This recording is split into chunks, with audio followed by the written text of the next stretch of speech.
आप सब I hope कि आप सब बहुत अच्छे होंगे, मस्त होंगे, स्वस्थ होंगे। स्वागत है आप सबका मेरे YouTube channel beauty with Krishna में। गाइस मैं आज हाजिर हूँ आप लोगों के लिए एक मोस्ट इंपॉर्टेंट वीडियो लेकर। और आज की वीडियो का जो हमारा टॉपिक है वो होने वाला है, अगर आपने लेजर ट्रीटमेंट ले लिया है और उसके बाद जो आपका पिगमेंटेशन मिलाजमा है वो पहले से भी 4 गुना बढ़कर आपकी स्किन पर आ चुका है, तो उसकी वजह क्या है? क्या वो हार्मोन इम्बैलेंस की वजह से है या फिर उसका रीजन कुछ और है? अगर आप में से भी काफी सारे लोग हैं जो लेजर ट्रीटमेंट करवा चुके हैं या फिर अभी करवाने का सोच रहे हैं, तो प्लीज पहले इस वीडियो को पूरा देख लीजिए। क्या पता ये वीडियो आप लोगों के लिए काफी ज्यादा हेल्पफुल साबित हो। तो ज्यादा बातें ना करते कहते अपने वीडियो को स्टार्ट और देखते हैं कि तो पहले हम बात करते हैं कि मिलाजमा आखिर है क्या। देखो, ये एक स्किन की कंडीशन होती है जो कि आपकी स्किन पर एक है ना ब्राउन स्पॉट या फिर ग्रे कलर के स्पॉट में बहुत स्पेसिफिक एरिया, जैसे आपके चिक्स हो गए, आपकी नोज है, आपके चिन है, आपका फोरहेड है, इन पे एक आपको डार्क या फिर डार्क ब्राउन कलर का, ग्रे कलर का आपको पैचेस देखने को मिलते हैं, जिसको हम बोलते हैं मिलाजमा। मिलाजमा या पिगमेंटेशन है ना, ये आपकी स्किन में मेलनोसाइट नाम के एक सेल्स के ओवर एक्टिविटी की वजह से होता है। मतलब वो काफी ज्यादा ओवर एक्टिव हो जाता है, जिसकी वजह से जो आपका मेलन का प्रोडक्शन है काफी ज्यादा बढ़ने लग जाता है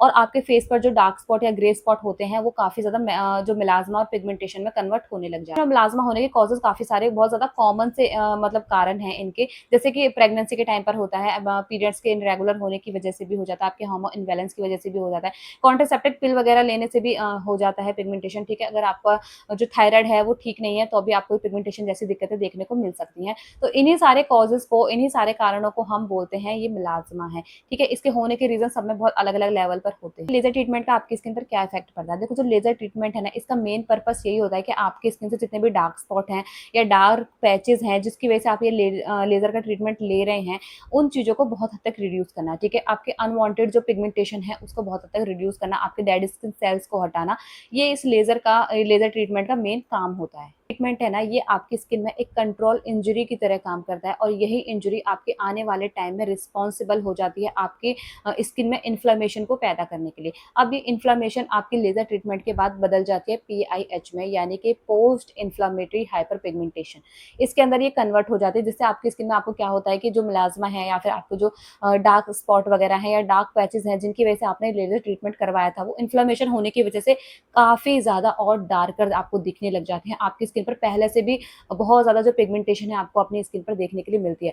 वो होता क्यों है? क्योंकि जो लेजर ट्रीटमेंट है ना, ये भी आपकी स्किन में एक तरह का इंजरी करी जाती है। ठीक है, एक तरह से आपकी स्किन को पूरी तरह से डैमेज किया जाता है और इसी डैमेज की वजह से जो है आपकी स्किन में इन्फ्लेमेशन बढ़ती है। और ये इन्फ्लेमेशन मतलब ऐसे होती है कि आपके जो 2 से 4 हफ्तों के अंदर अंदर आपकी स्किन में आपको काफी ज्यादा डार्क स्पॉट, डार्क पैचेस वगैरह काफी ज्यादा देखने के लिए मिलते हैं। इसी को हम बोलते हैं PIH, post inflammatory hyper pigmentation. PIH के बाद होता क्या है, जब आपको पोस्ट इन्फ्लेमेटरी हाइपर पिगमेंटेशन होने लग जाती है तो आपको जो मेलनोसाइट है ना, वो काफी ज्यादा मेलन का प्रोडक्शन करने लग जाता है। अब जब मेलन का प्रोडक्शन काफी ज्यादा होगा तो आपको अपनी स्किन पर जाहिर सी बात है जो डार्क स्पॉट थे, जो ग्रे पैचेस थे जिनकी वजह से आपने लेजर का ट्रीटमेंट लिया, वो आपको काफी और ज्यादा डार्कर होते हुए दिखाई देंगे। ठीक है, ऐसा नहीं कि आपने लेजर का ट्रीटमेंट लिया तो आपकी स्किन मतलब एकदम से ही बहुत अच्छी हो जाएगी या फिर आपको एकदम स्मूथ स्किन मिल जाएगी। ऐसा नहीं है, ये एक तरह की इंजरी करी जाती है आपके स्किन में और इसी इंजरी का आपको यही रिस्पॉन्स मिलता है कि जो आपको PIH जैसी जो प्रॉब्लम है, पोस्ट इन्फ्लेमेटरी हाइपरपिगमेंटेशन जैसी दिक्कतें भी देखने को मिल जाती है। इसलिए मैंने काफी सारे लोग देखे हैं जिन्होंने अपनी स्किन पर मतलब छोटे मोटे दागों को हटाने के लिए भी लेजर ट्रीटमेंट करवाया है, लेकिन उनकी स्किन जो है इतनी ज्यादा इरिटेट हो जाती है इस ट्रीटमेंट के बाद कि उनको मिलाजमा या पिगमेंटेशन जैसी समस्याएं भी होने लग गई हैं। जब ये मेलनोसाइट काफी ज्यादा मेलानिन का प्रोडक्शन करने लगते हैं तो आपको अपनी स्किन पर जो डार्क पैचेस है ना, वो काफी और ज्यादा डार्कर दिखाई देने लग जाते हैं, जिसको हम मिलाजमा या हाइपर पिगमेंटेशन का नाम देते हैं। साफ सा मतलब ये है कि जरूरी नहीं है कि लेजर ट्रीटमेंट के बाद होने वाला मिलाजमा आपके हार्मोन इम्बैलेंस की वजह से हुआ है। आपको जो वो मिलाजमा हुआ है ना लेजर ट्रीटमेंट के बाद, वो आपकी स्किन में की गई इंजरी के बाद होने वाली इन्फ्लेमेशन की वजह से हुआ है, मेलनोसाइट के बहुत ज्यादा मेलानिन का प्रोडक्शन होने की वजह से हुआ है।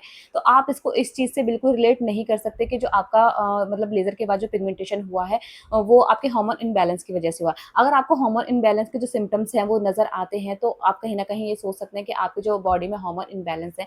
लेकिन अगर आपके पूरे सिम्टम्स बिल्कुल क्लियर हैं, आपको मूड स्विंग नहीं होते, आपके पीरियड्स भी बिल्कुल रेगुलर हैं, आपका जो स्ट्रेस वगैरह है आपका काफी ज्यादा नॉर्मल है, काम डाउन है, हर एक चीज ठीक है, तो आपने जो लेजर ट्रीटमेंट वगैरह करवाया ना, उसके बाद आपको जो होने वाला पिगमेंटेशन है या मिलाजमा है वो आपका PIH है, यानी कि पोस्ट इन्फ्लेमेटरी हाइपर पिगमेंटेशन है, जो आपकी स्किन में लेजर ट्रीटमेंट करने के दौरान जो इंजरी की गई थी, जो मतलब स्किन में काफी ज्यादा पंचर किए जाते हैं ना, जिसकी वजह से आपकी स्किन जो है वो काफी ज्यादा इन्फ्लेमेशन वाली वाली स्किन हो गई, ठीक है? स्किन काफ़ी ज़्यादा सेंसिटिव हो गई, जिसकी वजह से क्या हुआ, आपकी स्किन पर जो पैचेस थे, जो डार्क ग्रे कलर के स्पॉट्स थे, या फिर जो भी आपने स्पॉट समझ के जो ट्रीटमेंट कराया था, वो ट्रीटमेंट काफ़ी ज़्यादा, और आपको 2 से 4 हफ्तों के अंदर काफ़ी ज़्यादा स्किन में मेलाज़्मा या पिगमेंटेशन जैसा देखने को मिल सकता है। अच्छा, यहाँ पे आप इस तरीके से भी समझ सकते हैं कि हार्मोन इम्बैलेंस की वजह से होने वाला पिगमेंटेशन और लेज़र ट्रीटमेंट की वजह से होने वाला पिगमेंटेशन में क्या डिफरेंस है, क्या अंतर है।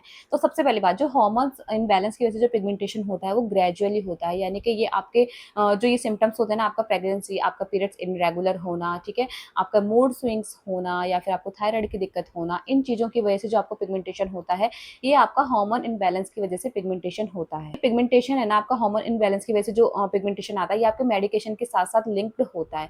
तो ये एक नॉर्मल से कॉमन सा प्रॉब्लम है, जो अगर बॉडी में अंदर कोई भी दिक्कत चल रही है, तो आपको अपनी स्किन पर उसका इफेक्ट देखने को मिलता है। अब बात करते हैं लेज़र ट्रीटमेंट के बाद होने वाले पिगमेंटेशन की। देखो, जो लेज़र ट्रीटमेंट के बाद जो पिगमेंटेशन होता है, वो आपकी स्किन में की गई इंजरी उसकी रिस्पॉन्सिबल होती है। इसकी वजह से ही आपकी स्किन में इन्फ्लेमेशन बढ़ता है। इन्फ्लेमेशन के बढ़ने के साथ जो आपके स्पॉट्स हैं, वो पहले के मुकाबले काफ़ी ज़्यादा अनशेप में होते हैं। एक तो उनका कोई शेप नहीं होता, ऐसा नहीं कि आपको यहाँ मतलब एक गोल सर्कल में हो रहा है यहाँ, वो बिल्कुल अलग सी शेप में आता है, वो मेलाज़्मा, ठीक है? जो मेलाज़्मा या पिगमेंटेशन जो भी आता है, वो अलग सी शेप में आता है। जो ये पिगमेंटेशन है ना, जो लेज़र के बाद जो पिगमेंटेशन आता है, ये मेनली 2 से 4 हफ्तों के अंदर-अंदर ही डेवलप होने लग जाता है, ठीक है? अगर आप करते हैं कि लेज़र के बाद आखिर मेलाज़्मा होता क्यों है? तो देखो, बहुत ज़्यादा मोस्ट इम्पोर्टेंट ऐसे फैक्ट हैं जिनकी वजह से लेज़र के बाद आपको जो है पिगमेंटेशन या मेलाज़्मा जैसी दिक्कतें देखने को मिलती हैं। सबसे पहला जो फैक्ट है, वो ये है कि आपकी स्किन में इन्फ्लेमेशन का होना। जब आप लेज़र ट्रीटमेंट कराते हैं, तो आपकी स्किन में इन्फ्लेमेशन बढ़ती है, जिससे मेलानिन का प्रोडक्शन काफ़ी ज़्यादा बढ़ता है, जिसकी वजह से लेज़र ट्रीटमेंट के बाद आपको ये मेलाज़्मा जैसी दिक्कत देखने को मिल सकती है। दूसरा ये फैक्ट है कि आपको सन एक्सपोज़ जब भी आप लेज़र ट्रीटमेंट वगैरह कराते हो, या फिर आपने कराया हुआ होगा, या फिर करा रहे हो, तो उसके बाद सीधे सनलाइट में बिल्कुल अपनी स्किन को एक्सपोज़ ना करना, या फिर सनस्क्रीन का बिल्कुल रेगुलर तरीके से यूज़ ना करना, जिसकी वजह से आपकी स्किन उस टाइम पर काफ़ी ज़्यादा सेंसिटिव होती है, और अगर आप किसी भी तरह से सनस्क्रीन को अवॉइड करते हैं, तो आपकी स्किन में ये पूरे-पूरे चांसेस होते हैं कि वो स्किन में जो है मेलाज़्मा या पिगमेंटेशन को काफ़ी ज़्यादा बढ़ा सकता है। फोर्थ है आपका प्री एक्जिस्ट मेलाज़्मा, यानी कि अगर आपकी स्किन में पहले से भी कोई स्पॉट्स या मेलाज़्मा रहा हो, और आपने उसी को रिड्यूस कराने के लिए लेज़र ट्रीटमेंट करवाया है, तो ये ज़ाहिर-सी बात है, जो आपका जो स्पॉट्स था, जो मेलाज़्मा था, वो वापस बैक आता है, ठीक है? लेज़र ट्रीटमेंट के बाद भी, और जो पहले से भी वो काफ़ी ज़्यादा मतलब बहुत ज़्यादा बढ़कर वो जो मेलाज़्मा है आपकी स्किन में आता है, क्योंकि आपकी स्किन उस टाइम पर लेज़र ट्रीटमेंट से काफ़ी ज़्यादा इन्फ्लेमेशन वाली स्किन हो चुकी होती है, आपकी स्किन में इंजरी हो चुकी होती है, इसलिए वो जो पिगमेंटेशन है, वो पहले के मुकाबले काफ़ी ज़्यादा आता है। फोर्थ आपका जो मेन रीज़न है, वो है आपका लेज़र ट्रीटमेंट के बाद आफ्टर केयर। आप लेज़र ट्रीटमेंट के बाद आपने आफ्टर केयर बहुत अच्छे से प्रॉपर तरीके से नहीं की होगी, या फिर आपने जो चीज़ें हैं, जैसे आपको डॉक्टर ने गाइड किया होगा, वैसे प्रॉपर तरीके से नहीं यूज़ करी होगी। बहुत अच्छे से अपनी स्किन को हाइड्रेट करना, मॉइस्चराइज़ करके रखना, सनस्क्रीन का पूरे टाइम पे एप्लीकेशन करके रखना। तो ये सारे ऐसे-ऐसे जो टिप्स हैं, ऐसी छोटी-छोटी चीज़ें हैं, जिनको अगर हम अवॉइड भी करते हैं, तो भी हमारी स्किन में लेज़र ट्रीटमेंट के बाद हमें काफ़ी सारा जो मेलाज़्मा, पिगमेंटेशन जैसी दिक्कतें देखने को मिलती है। अब लेज़र ट्रीटमेंट कोई मुफ्त में होने वाला ट्रीटमेंट तो है नहीं, उसमें भी आपको काफ़ी ज़्यादा कॉस्ट अच्छी खासी देनी पड़ती है, उसके बाद ही आपकी स्किन पे जो लेज़र ट्रीटमेंट करवाया जाता है। अब लेज़र ट्रीटमेंट इतनी कॉस्ट वाला लेज़र ट्रीटमेंट कराने के बावजूद भी आपकी स्किन में आपको क्या मिला? एक काफ़ी ज़्यादा मेलाज़्मा और पिगमेंटेशन। तो सबसे अच्छा यही है कि लेज़र ट्रीटमेंट वगैरह, या फिर जो आजकल कोरियन ट्रीटमेंट वगैरह चल रहे हैं, इनकी तरफ ना जाकर आप कोई भी ऐसे सेफ इंग्रीडिएंट वाले कोई भी प्रोडक्ट उठा के ट्राई कर सकते हैं, बजाय 40 से 45-50 हज़ार इस लेज़र ट्रीटमेंट में देने के, क्योंकि इनसे क्या होता है, आपकी स्किन में इंजरी होती है, दिक्कतें काफ़ी ज़्यादा ही बढ़ती हैं। तो ये आपने लेज़र ट्रीटमेंट करवा लिया, या करवा चुके हो, या फिर अभी आप सोच रहे हो, तो आप इसके बाद क्या-क्या चीज़ें ऐसी हैं जो फॉलो कर सकते हो। सबसे पहला यही है, आपको पेशेंस रखना है, पेशेंस के साथ ही आपको हर एक चीज़ करनी है। आपको अपना स्किन केयर रूटीन, जैसे भी आपको डॉक्टर गाइड करते हैं, आपको उसी हिसाब से अपना proper skin care routine follow करना है। आपको सनस्क्रीन बिल्कुल भी अवॉइड नहीं करनी है।